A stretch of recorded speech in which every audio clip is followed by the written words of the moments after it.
मैं शादी के बाद तुरंत प्रेग्नेंट हो गई थी, लेकिन मैं डरी सहमी थी क्योंकि मेरा पति बाप नहीं बन सकता था। जब यह खबर मेरे पति को पता चली तो उसने मुझे डिवोर्स देने की धमकी दी, मगर मेरे ससुर जी ने मेरे पति को रोक दिया था और कहा कि जब तक मेरी बहू बच्चा नहीं जन्म दे देती जब तक उसे इस घर से नहीं निकाला जाएगा। बच्चे के चेहरे से मालूम हो जाएगा कि वह किसका बच्चा है। 9 महीने के बाद जब मैंने बच्चे को जन्म दिया तो मेरे सर पर आसमान टूट पड़ा था, क्योंकि वह बच्चा तो मेरी विदाई में अभी 1 घंटा बाकी था। जब माँ मेरे पास आई और मुझसे कहने लगी, अपना ख्याल रखना, यह राज किसी को भी मत बताना, तभी तुम अपने ससुराल में सुखी रह पाओगी, वरना तेरे ससुराल में तेरा जीना मुश्किल हो जाएगा, जैसे यहाँ तेरे भाइयों ने किया हुआ है। माँ की बात सुनकर मुझे वह याद आने लगा जिसके लिए मैंने अपना सब कुछ बर्बाद कर दिया था। उसने मुझे कितने सपने दिखाए थे और अब मेरी जिंदगी ने जो पलटी मारी थी उसने मेरी किस्मत ही बदल कर रख दी थी। मेरा नाम अनीता है। मेरी मुलाकात अंबर से 2 साल पहले हुई थी जब मैं कॉलेज जाती थी और उसने पहली बार मेरी मदद की थी।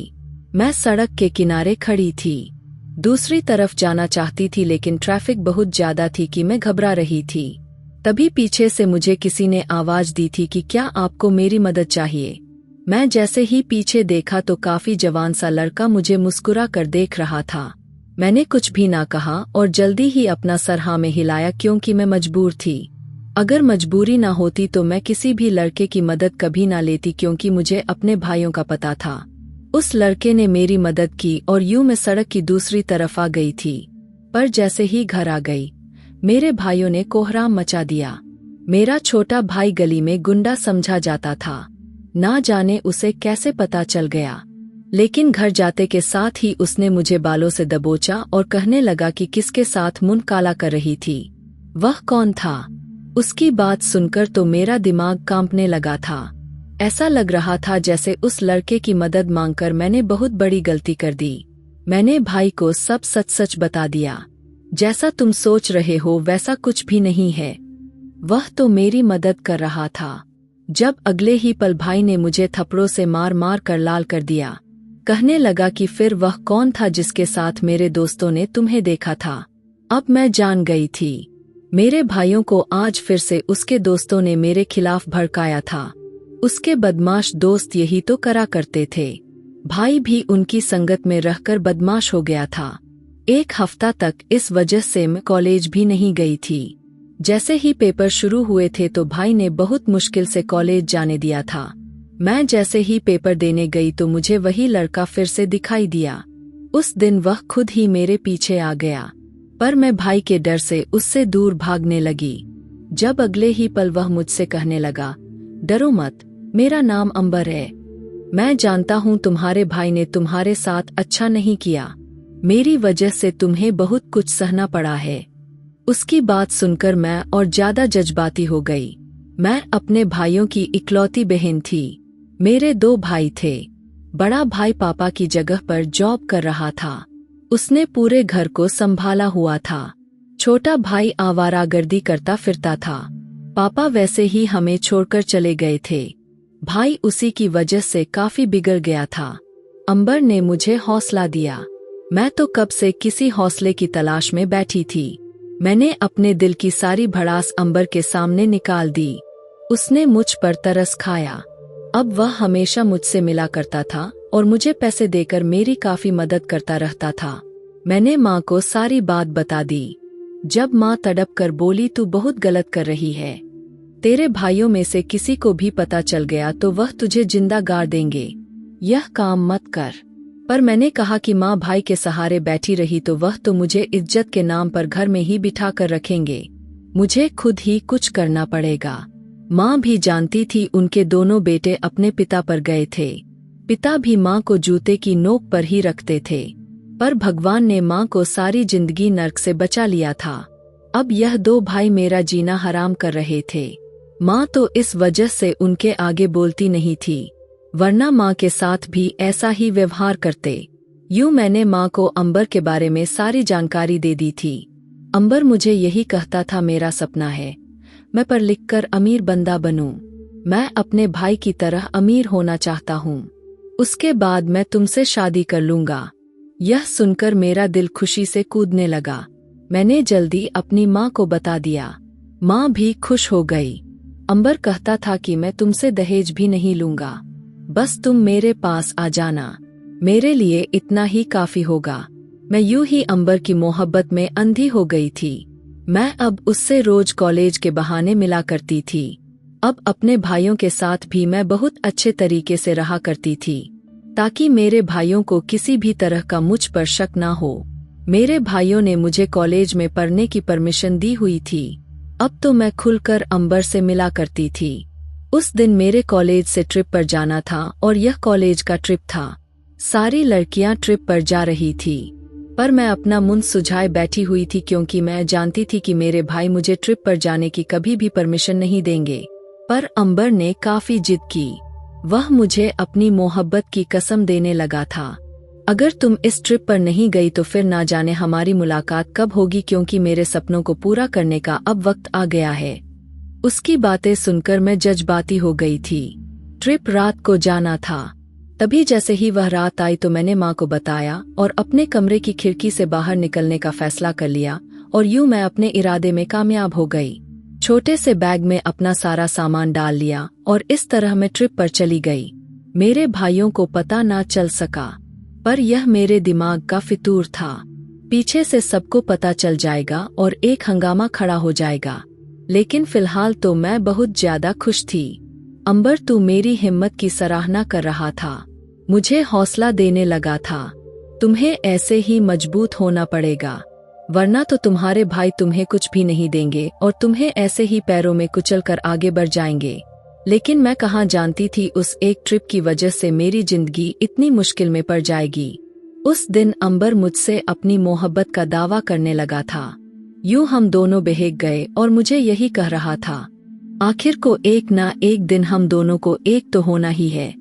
पर मैंने उसे साफ कहा, लेकिन मुझे उसकी नाराजगी देखी नहीं गई। तभी ना चाहते हुए भी मैंने उसे हाँ कर दी, जो कि मेरी जिंदगी की सबसे बड़ी गलती साबित हुई थी, क्योंकि वहीं दूसरी तरफ मेरे घर वालों ने मेरा रिश्ता पक्का कर दिया था। मेरे भाई ने किसी गोदाम वाले के बेटे से मेरी शादी तय कर दी थी। यहाँ मैं अंबर के साथ बहुत ज्यादा खुश थी। मैं नहीं जानती थी घर जाकर मेरी क्या हालत होगी। जैसे ही ट्रिप खत्म हुआ तो मैं वापस अपने घर चली गई। यह मेरी अंबर के साथ आखिरी मुलाकात थी, जिस पर हमने हर हद पार कर दी थी। मैं जैसे ही घर गई तो मेरा भाई तो जैसे मेरी राह देख रहा था। वह बेचैनी से चक्कर काट रहा था। मुझे जैसे ही आते हुए देखा तो जल्दी ही मुझ पर बरस पड़ा कि तू किसके साथ मुंह काला करके आई है, तू किधर भाग गई थी। मैंने भाई को कुछ ना कहा।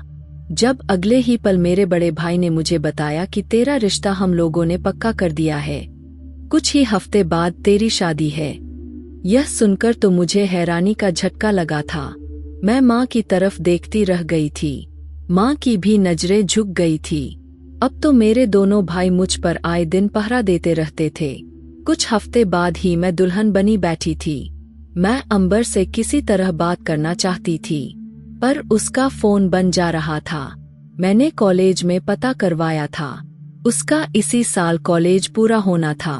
उसके बाद अंबर से मेरी कभी बात नहीं हुई। अंबर अपने सपनों की वजह से मुझसे हर संबंध तोड़ चुका था। अब वह अपने सपने पूरे करके ही मेरे पास लौटेगा। मैं काफी घबरा रही थी जब माँ ने मुझे बताया, तुम्हारे लिए बुरी खबर है। यह खबर सुनते ही मेरे हाथ पांव फूलने लगे थे, क्योंकि माँ ने कहा था कि मेरा होने वाला पति कभी बाप नहीं बन सकता।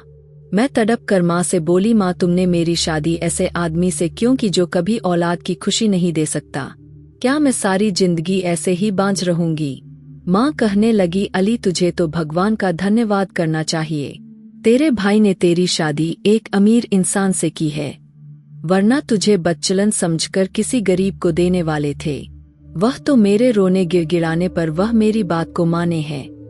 नहीं, तेरी किसी गरीब घर में शादी करके यहाँ से चलता करते, यह तो अच्छा हुआ। तुझे अमीर घर में ऐश करने को मिलेगा। औलाद तो किस्मत की बात है।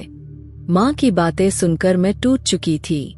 मुझे काफी परेशानी हो रही थी। अंबर के साथ बिताए हुए वह पल बार बार मेरे दिमाग में घूम रहे थे। मेरी विदाई में कुछ ही मिनट बाकी थे, जब माँ मेरे पास आई और कहने लगी, अब तू अंबर को भूल जा, अब तू अपनी जिंदगी में आगे बढ़। मैं तो चाहकर भी उसे नहीं भुला सकती थी। मेरा पति बहुत ही अमीर आदमी था। मैं उस वक्त से सजाए उसके कमरे में बैठी थी, अपनी लाचारी पर आंसू बहा रही थी कि मेरी किस्मत भी कितनी खराब है कि मेरा पति कभी मुझे औलाद की खुशी नहीं दे सकता। अभी मैं यही सोच रही थी जब अचानक से मेरी तबीयत खराब होने लगी। ऐसा लग रहा था जैसे मुझे घबराहट हो रही हो। इतने में मेरा पति मेरे कमरे में आ गया और मुझे चाहत की नजरों से देखने लगा। कुछ पल बाद मेरा हाथ थामकर कहने लगा कि न जाने अपनी जिंदगी में मैंने ऐसी कौन से अच्छे कर्म किए थे जो मुझे इतनी प्यारी और इतनी खूबसूरत पत्नी मिली है, जिसने मुझे मेरे ऐब के साथ स्वीकार कर लिया। मुझे उसकी बातों से कोई फर्क नहीं पड़ रहा था। मैं तो बुत बनी उसके सामने बैठी थी जब अचानक ही मुझे उल्टी आने लगी। मैं तड़प कर बेड से उठकर बाथरूम में चली गई। मेरा पति अजीब नजरों से मुझे देखने लगा। जैसे ही वॉशरूम गई तो मुझे उल्टियां पर उल्टियां आने लगी और ना जाने मेरे साथ यह सब क्या हो रहा था। मैं वापस आई तो पति कहने लगा कि तुम ठीक हो, तुम्हें क्या हो गया है। मैंने घबराते हुए उसे कहा शायद खाने की वजह से यह सब हो रहा है, मुझे तेल मसाले वाला खाना रास नहीं आता। पति को तसल्ली हुई तो मुंह दिखाई के तौर पर उसने मुझे सोने की हार दी। मेरी तो आंखें चमक उठी थी। मैं अंबर को एक पल के लिए भूल चुकी थी। यूं सोने का हार देखकर मैं अपने पति की हो गई थी। मैंने अंबर के साथ किया, वह सारे वादे भुला दिए। पर अगले ही दिन मुझे फिर से उल्टियां आने लगी। घर वाले भी परेशान हो रहे थे। मेरी हालत संभलने का नाम ही नहीं ले रही थी। ससुर जी ने मेरे पति को कहकर अस्पताल भिजवा दिया। मेरे पति ने जैसे ही मेरा चेकअप करवाया तो डॉक्टर ने ऐसी खबर सुनाई कि मेरे पैरों तले से जमीन निकल गई। वह मुझे गुस्से से देख रहा था, जबकि मैं तो जान गई थी समस्या क्या है। मुझे अंबर के साथ बिताए वह पल याद आने लगे। मुझसे इतनी बड़ी गलती हो गई थी जिसका भुगतान अब मुझे सारी जिंदगी भुगतना पड़ता। पति जैसे ही घर आया तो सबके सामने मुझ पर उंगली उठाकर कहने लगा, बताओ यह पाप किसका है, किसके साथ तुमने अपना मुंह काला किया है। उसकी बात पर मैं घबरा गई। मैंने पति को कहा कि मेरा भरोसा करो, ऐसा कुछ भी नहीं है। पर अंदर से तो मैं ही जानती थी कि मैं झूठ बोल रही हूँ। पति ने मुझसे मुंह फेर लिया। हर कोई अपने कमरे में चला गया।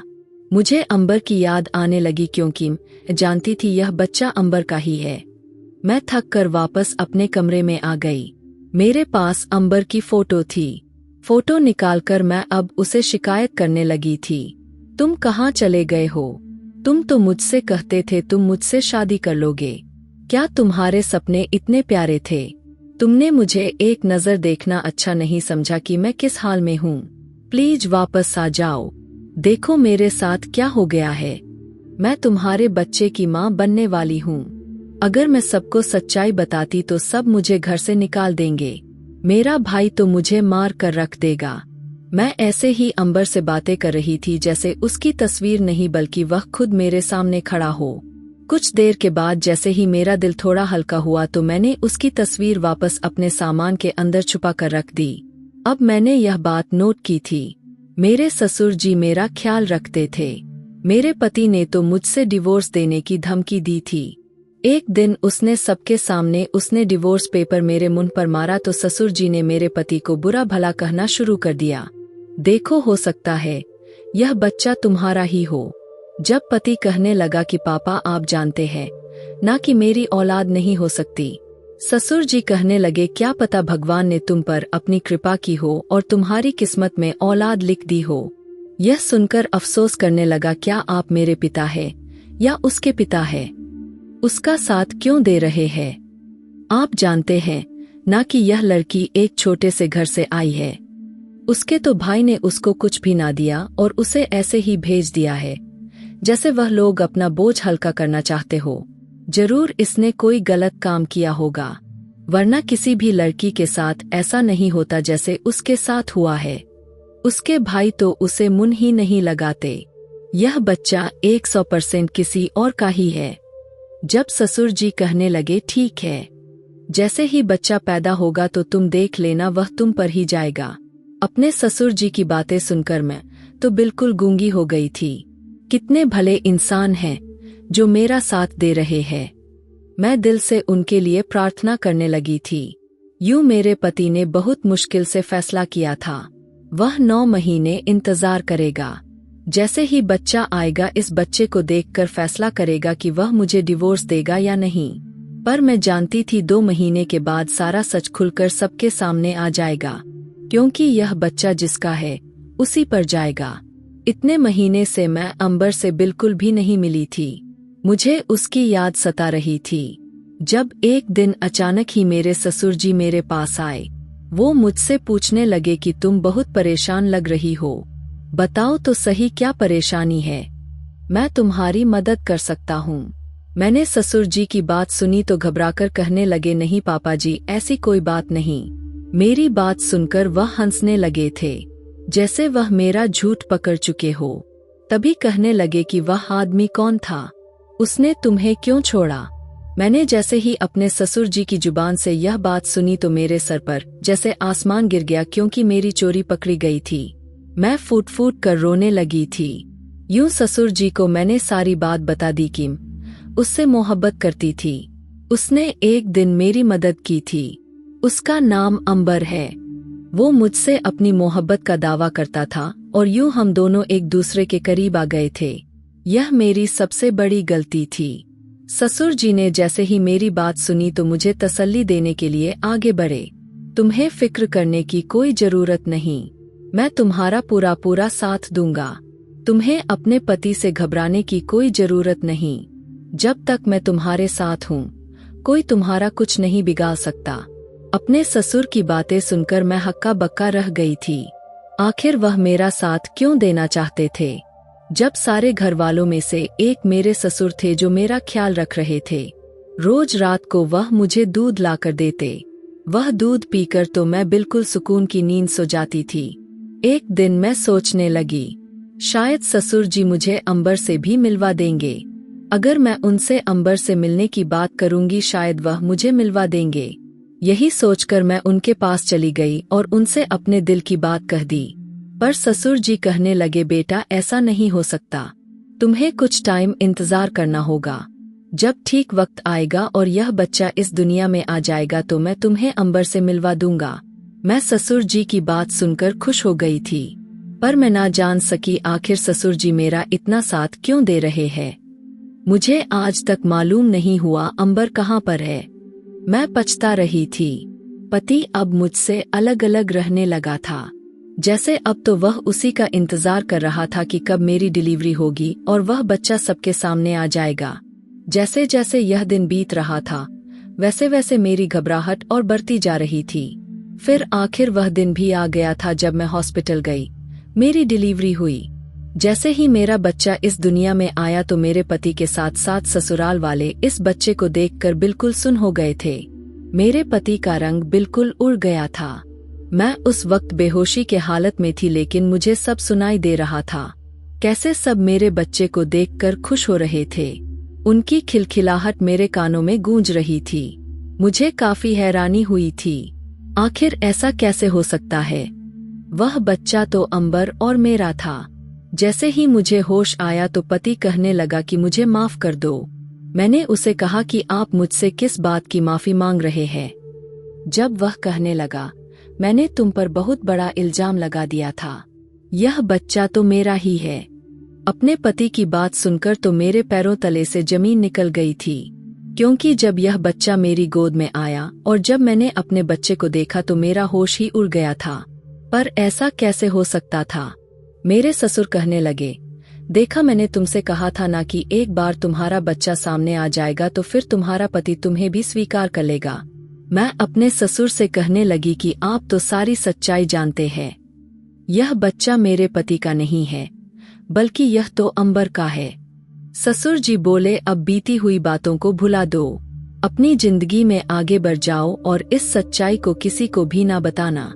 देखो तुम्हारी जिंदगी बदल गई है और अब अगर तुम फिर से अपने बीते हुए कल में छलांग लगाओगी तो तुम फिर से मुश्किल में पड़ जाओगी। इसलिए अच्छा होगा अपने बच्चों की चुपचाप परवरिश करो, अपने पति के साथ अच्छी जिंदगी बिताओ। मैं अंदर ही अंदर अंबर को याद करने लगी। मैंने फैसला कर लिया था मैं इस बच्चे का टेस्ट करवाऊंगी ताकि मुझे पक्का पता चल जाए कि यह बच्चा अंबर का ही है। यही सोचकर मैं खुफिया तरीके से अपने बच्चे का टेस्ट करवाया, लेकिन जैसे ही रिपोर्ट मेरे सामने आई तो मेरे पैरों तले से जमीन निकल गई, क्योंकि अब सच्चाई मेरे सामने थी। लेकिन सब घरवाले खुश थे, इसलिए सच्चाई को मैंने दबा लिया। पर ऐसा कैसे हो सकता है? अगर यह बच्चा मेरे पति का नहीं था तो यह बच्चा मेरे पति की शक्ल पर कैसे गया था? और सब ससुराल वालों को ऐसा क्यों लग रहा था कि उसकी शक्ल हूबहू मेरे पति जैसी है? इस बात ने मुझे काफी परेशान किया हुआ था। मैं अभी भी रातों को उठ कर अंबर की फोटो से बातें करती थी। यह तो मेरी आदत सी बन गई थी। मैं अंबर को बताती थी, देखो तुम्हारा बच्चा कितना बड़ा हो गया है। जबकि मेरी शादी को 2 साल हो गए थे, मैंने भी यह महसूस किया था।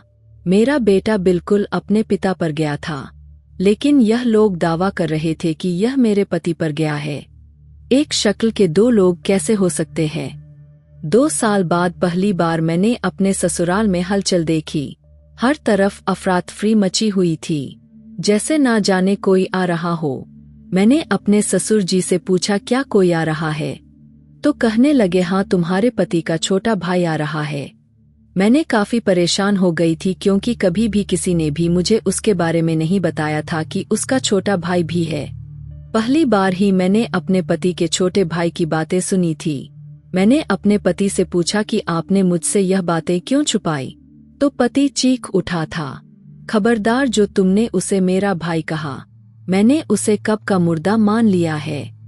मैंने उसकी शादी अपने दोस्त के बहन से लगवाई थी और उसे धोखा देकर ना जाने कहाँ भाग गया है। वह मेरा भाई बिल्कुल भी नहीं है। मेरा भाई होता तो मेरी बात और मेरी लात जरूर रखता, पर पापा की वजह से मैंने उसे छोड़ा हुआ है, नहीं तो मैं कब का उसे ढूंढ चुका होता। उसी के नाम पर आज तक मेरी दोस्त की बहन बैठी हुई है, उससे बहुत मोहब्बत करती है। अगर उस लड़की से उसे शादी नहीं करनी थी तो वह साफ मना कर सकता था। सगाई हो जाने के बाद ना जाने कहाँ गायब हो गया। अगर तुम उसके सामने गई तो मुझसे बुरा कोई नहीं होगा।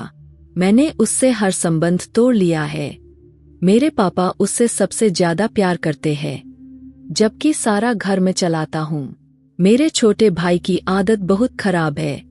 अब तक वह कितनी लड़कियों को अपने प्यार की जाल में फंसा चुका है, और अब वह पापा की वजह से इस घर में वापस आ रहा है, और तुम उसके सामने बिल्कुल भी नहीं जाओगी।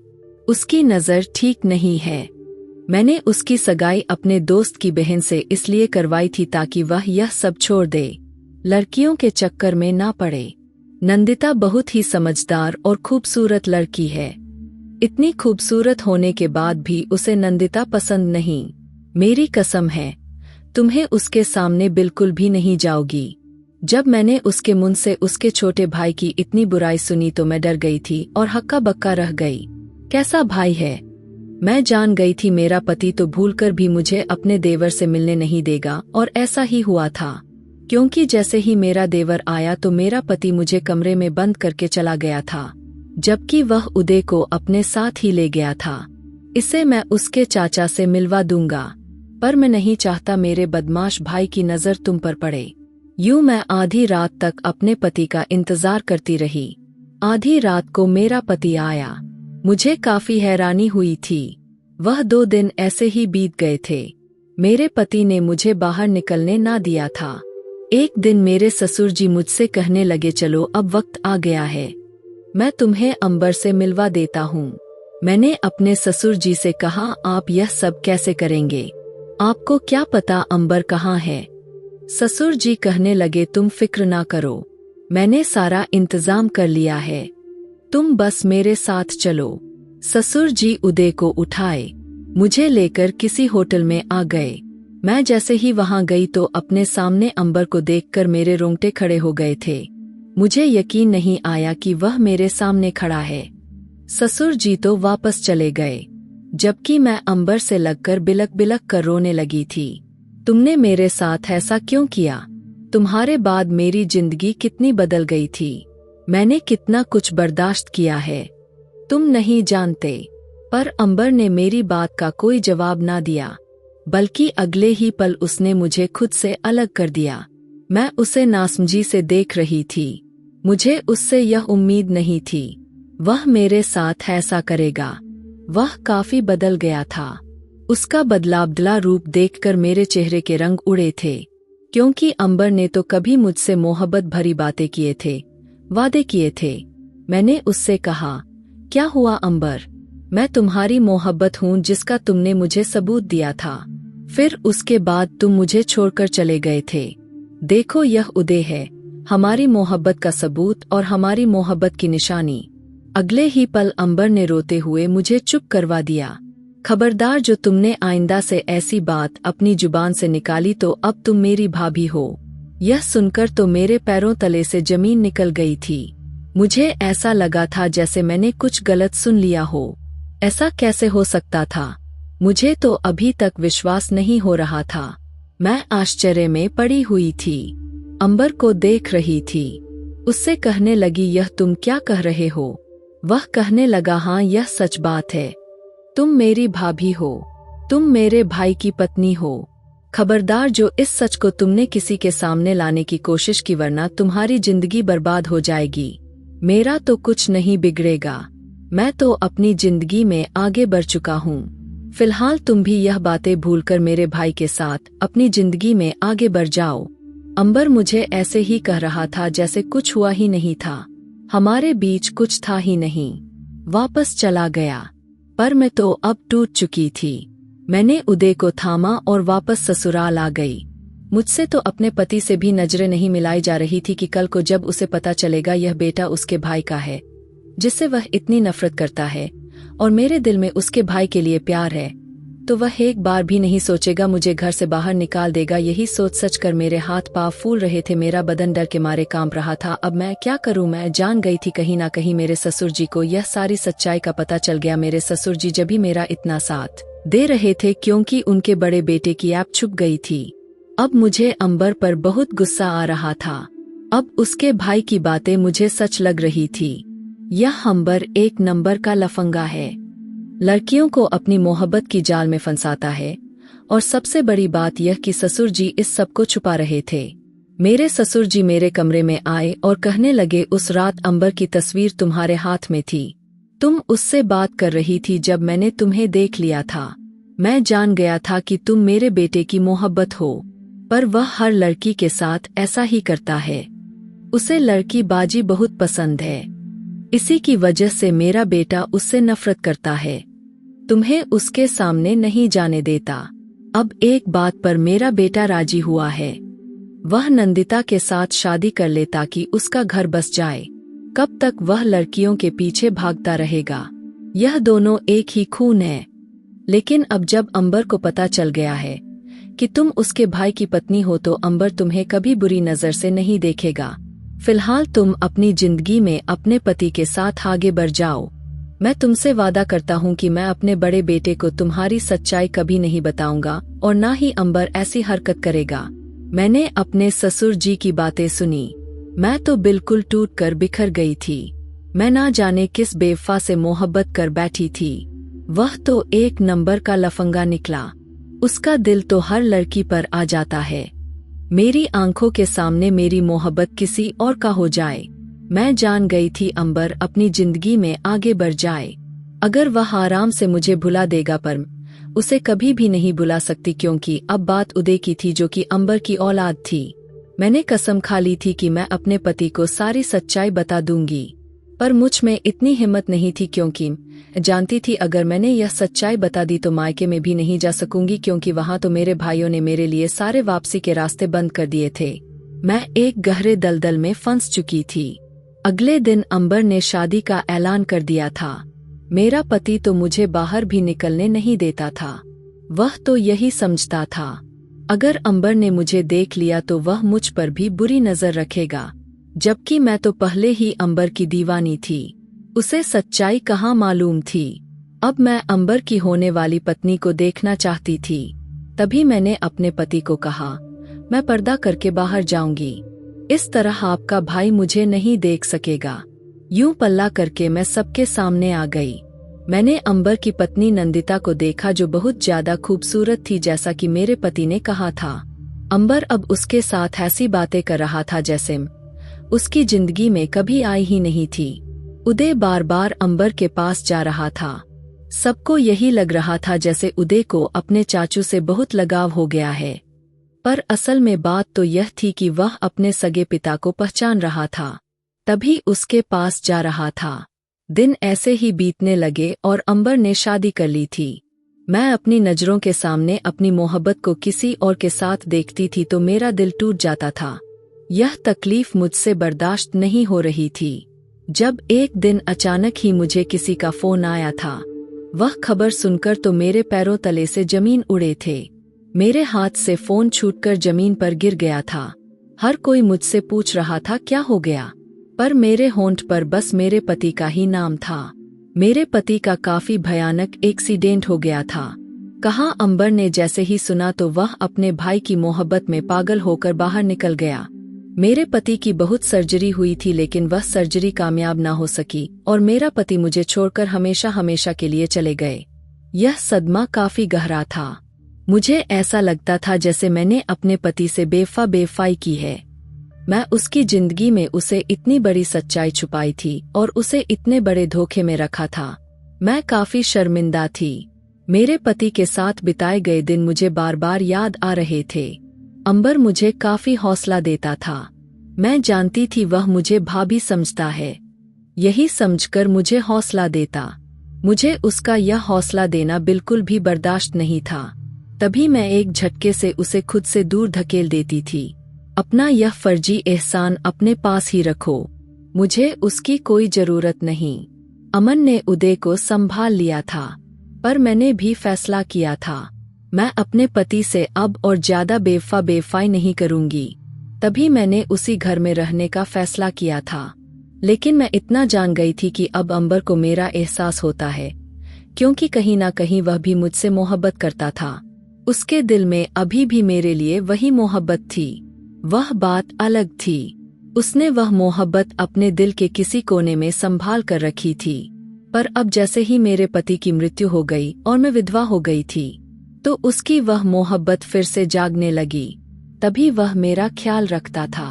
उदय को तो वह बिल्कुल पिता वाले ही प्यार देता था, जबकि मेरे ससुर जी भी जानते थे यह सब सच्चाई क्या है। तभी एक दिन ससुर जी मेरे पास आए, मुझे जगाकर कहने लगे, बेटी अब वक्त आ गया है, दोनों फिर से शादी कर लो और एक हो जाओ, तुम्हारी अधूरी मोहब्बत भी पूरी हो जाएगी। मैंने जल्दी अपने ससुर जी को चुप करवाया। मैं ऐसा बिल्कुल भी नहीं करूंगी। ऐसा करके मैं अपने मरे हुए पति को तकलीफ नहीं पहुंचाऊंगी। मेरे पति को अपनी जिंदगी में पता ना चल सका, पर अब तो उनकी आत्मा को पता चल ही गया होगा कि मैं कितनी बड़ी धोखेबाज हूँ, जिसने उसके साथ इतनी बड़ी बेवफाई की और ज्यादा अपने पति के साथ बेवफाई नहीं कर सकती, क्योंकि आप दोनों यह सच्चाई जानते थे, लेकिन अब और बेवफाई नहीं कर सकती। मैं ऐसे ही उदय के लिए जीती रहूंगी। यह सारी बातें बाहर खड़े अंबर ने भी सुन ली थी और वैसे ही वापस चला गया था। लेकिन अब मुझे जरा भी फर्क नहीं पड़ता था वह मेरे बारे में क्या सोचता है। पर इस घर में एक अलग समस्या पैदा हो रही थी। मेरा गुजारा करना बहुत कठिन हो गया था, क्योंकि अंबर की पत्नी ने मुझ पर रोब जमाना शुरू कर दिया था। वह तो मुझे एक बेसहारा विधवा औरत समझती थी, मुझ पर आए दिन जुल्म करती थी। वह मुझे बेसहारा अनाथ समझती थी और यही कहती थी, मेरे पति ने तुझे सहारा दिया है और संभाला है, मेरा पति अब तुम्हारा बोझ नहीं उठा सकता, फिलहाल तुम वापस अपने मायके चली जाओ। यह सुनकर तो मेरा दिल सुलग उठता था। उसने बहुत ही हद कर दी थी। जब उसने उदय को रखकर थप्पड़ मारा था और उस वक्त वह 4 साल का हो गया था, वह इतना बड़ा भी नहीं था, लेकिन उस घटिया औरत ने मेरे बेटे को इतनी जोर का मारा था। मेरा बेटा बहुत दूर जाकर गिरा था। मुझे उस लड़की पर बहुत गुस्सा आया था। जैसे ही अंबर ने उदय का सूझा हुआ गाल देखा तो मुझसे पूछने लगा, इसे क्या हुआ है। पर उससे पहले कि मैं उसे सच्चाई बताती, जब अंबर की पत्नी उदय की शिकायतें लगाने लगी। लेकिन वह जानता था उसकी पत्नी कैसी है। तभी उसने अपनी पत्नी को चुप करवा दिया कि इतने छोटे बच्चे पर इतना बड़ा इल्जाम मत लगाओ। तुम उसे अपनी जैसी समझ रही हो। उसके साथ तुमने बहुत बुरा किया। इससे पहले यह तो सोच लो कि उसकी उम्र ही क्या है। यह तो अभी बिल्कुल नादान है। उसे तो यह भी नहीं पता कि तुम क्या कह रही हो। जैसे ही उसकी पत्नी ने यह सारी बातें सुनी तो वह और भी तड़प उठी थी और गुस्से में कहने लगी, अब तुम उस विधवा औरत का साथ दोगे जिस लड़की का कैरेक्टर ही ठीक नहीं, ना जाने किसका गंदा खून तुम्हारे घर में ले आई है और तुम्हारे भाई का नाम दे दिया। तुम्हारा भाई जिंदा होता तो आज मैं उसे बताती। यह कितनी बदचलन है। इस औरत को तो अपने बच्चे के बाप का ही पता नहीं किसका बच्चा है। यह सुनते के साथ अंबर का पारा हाई हुआ। वह बाहर आ गया और यूं उसने अपनी पत्नी को थप्पड़ लगा दिया और उसे चीख कर कहने लगा, खबरदार जो आज के बाद तुमने ऐसी बात जुबान से भी निकाली। तो अंबर की पत्नी ने जैसे ही यह थप्पड़ अपने मुंह पर खाया तो वह औंधे मुंह जाकर गिरी थी, जबकि मैं यह तमाशा देखकर बौखला सी गई थी। मैंने अंबर को डांटना शुरू कर दिया, यह तुमने क्या किया? मेरे लिए तुम अपनी पत्नी से क्यों लड़ रहे हो? लेकिन अब मेरी बस हो गई थी। मैंने उदय को अपने साथ लिया और ऐसे ही घर से बाहर निकल आई, पर अंबर मेरे पीछे भागकर आने लगा और चिल्लाकर मुझसे कहने लगा, तुम कहाँ जाओगी? उसने मेरा हाथ थामकर मुझे रोक लिया। जब मैंने उसका हाथ छुड़वाया और खींचकर कहने लगी, मैं कहीं भी चली जाऊंगी, लेकिन तुम्हारी और तुम्हारी पत्नी के साथ बिल्कुल भी नहीं रहूंगी। अंबर अपनी पत्नी के तरफ से मुझसे माफी मांगने लगा, पर मैंने उसकी एक भी ना सुनी। जब अगले ही पल मुझे पीछे से एक आवाज सुनाई दी जिसने मुझे ठहरने पर मजबूर कर दिया था। मेरे कदम वहीं पर जम गए थे। मुझे यकीन नहीं आ रहा था। क्या मैंने सच सुना है? अंबर ने मुझसे कहा था, हमारी मोहब्बत के लिए रुक जाओ। अगर तुमने जरा सी भी मुझसे मोहब्बत की है तो वहीं पर रुक जाओ। यह सुनकर तो मेरी आत्मा बिल्कुल हिलकर रह गई थी। मैंने जैसे ही पीछे देखा तो अंबर एक हारे हुए आदमी की तरह नीचे बैठ गया था, जैसे वह सब कुछ हार चुका हो। मुझे यकीन नहीं आ रहा था। अंबर यह सारी बातें कह रहा था और कहने लगा, हाँ, मैंने कभी तुमसे नफरत की ही नहीं और ना ही तुम्हारे लिए मेरी मोहब्बत कभी कम हुई है। मैं आज भी तुमसे मोहब्बत करता हूँ और मरते दम तक करता रहूंगा, लेकिन तुम बस दूर मत जाओ। मैंने अपने भाई के ऐब को छुपाने के लिए यह सब किया था। मेरे साथ मेरे पापा भी शामिल थे। हाँ, मैंने कई लड़कियों के साथ संबंध बनाया था, सिर्फ इसलिए कि अपने भाई की ऐब को छुपा सके। यह सब पहले से एक प्लान था। जब मैंने उस रात तुम्हारे साथ बिताया था, मैं सच में तुमसे मोहब्बत करने लगा था और पापा से भी कहा था, पापा, मैं इस लड़की से शादी करूंगा। पापा ने मुझसे शर्त रखी थी, अगर यह लड़की प्रेग्नेंट हो गई तो तुम्हें इसे भूलना पड़ेगा। अगर यह प्रेग्नेंट नहीं हुई तो तुम मुझसे शादी कर सकते हो। मैंने पापा की सच स्वीकार कर ली थी और भगवान ने हम दोनों को बिछड़ना लिखा था। तुम उसी बीच प्रेग्नेंट हो गई थी। तुम्हारी पल पल की खबर मेरे पापा को रहती थी।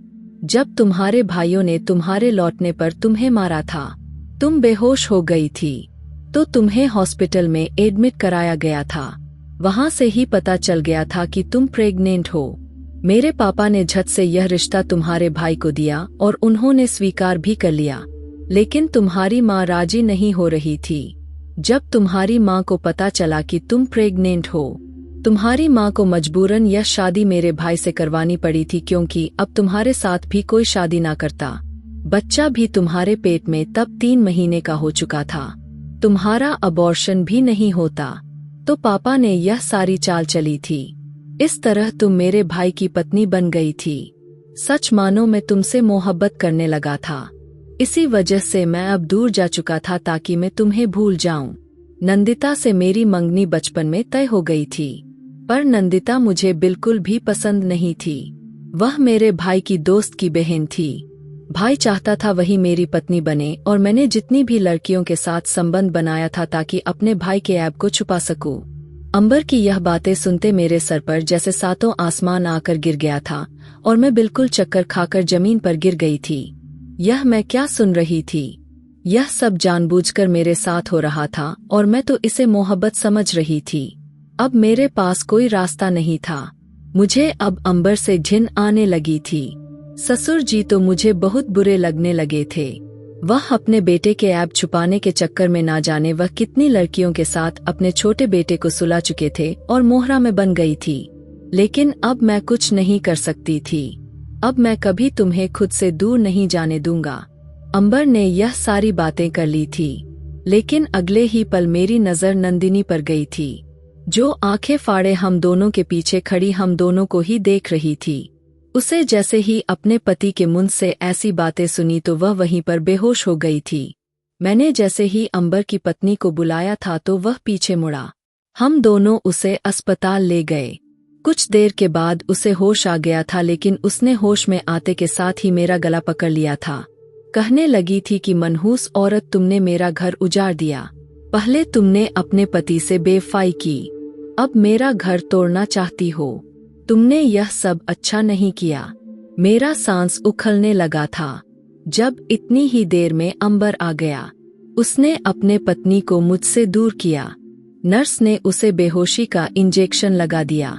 मैं बहुत मजबूर हो गई थी और फूट फूट कर रोने लगी थी। मैंने अंबर के आगे हाथ जोड़ दिए। देखो, ऐसा मत करो। अंबर का फैसला ठोस था। वह कह रहा था, मैं तुमसे शादी करूंगा। इस बात को सुनकर मेरी आत्मा तक हिल गई थी। मुझे समझ नहीं आ रहा था मैं क्या कहूँ, लेकिन वह मुझे जबरदस्ती अपने साथ ले गया। हम दोनों ने शादी कर ली। उसके बाद वह मुझे एक फ्लैट में लेकर आया था। शायद वह फ्लैट उसी का था जहां वह पहले रहता था। मैं अब उस फ्लैट में उसका इंतजार करने लगी। एक हफ्ते के बाद वह मेरे पास लौटा था। जब मेरा हाथ थामकर कहने लगा, मुझे माफ कर दो, मैंने तुम्हें लेकर बहुत लापरवाही कर दी थी। मुझे यह सब नहीं करना चाहिए था। मैं जानता हूँ कि तुम मुझे माफ नहीं करोगी क्योंकि मैंने तुमसे जबरदस्ती शादी की है, पर हो सके तो मुझे माफ कर देना। मैं कब तक अंबर से नाराज रहती। आखिर वह मेरे बच्चे का बाप था। उससे मैं सच्ची मोहब्बत की थी। उसने और उसके पिता ने तो मेरे साथ धोखा किया था। मैंने उसे माफ कर दिया। अब मैं उसकी दूसरी पत्नी बन गई थी। उसके साथ ही रहती थी, जबकि अंबर ने अपनी पहली पत्नी को भी संभाल लिया था। अंबर हम दोनों को पूरा वक्त देता था। हम दोनों के बीच में कोई भी फर्क नहीं करता था। मैं जानती थी कि मैंने अपने पति से बेवफाई की थी। मैं उसकी गुनहगार हूँ और मुझे उसकी सजा जरूर मिलेगी। आप लोग बताइए, क्या मैं अंबर के साथ रह रही हूँ सही है या गलत? कमेंट में जरूर बताना। और मेरी वीडियो जहाँ कहीं से भी आप लोग देखते हैं, कमेंट में अपने शहर और राज्य का नाम जरूर बताएं। मुझे आप लोगों के कमेंट पढ़ने में बहुत आनंद आता है और उन सभी का मैं बहुत बहुत धन्यवाद करना चाहती हूँ, जो लोग मेरी वीडियो को देखते हैं, लाइक करते हैं और शेयर करते हैं। अगर आपको आज की कहानी पसंद आई है तो वीडियो को जरूर लाइक कीजिएगा और अपने दोस्तों के साथ शेयर भी कीजिएगा। और हाँ, अगर आपने अभी तक हमारे चैनल को सब्सक्राइब नहीं किया है तो जरूर सब्सक्राइब कर ले। मिलते हैं हम अपनी कल की एक और नई दिलचस्प कहानी के साथ। मुझ पर सदा अपना प्यार और स्नेह बनाए रखें। सभी को मेरा प्यार भरा नमस्कार दोस्तों। खुश रहें, स्वस्थ रहें, मस्त रहें।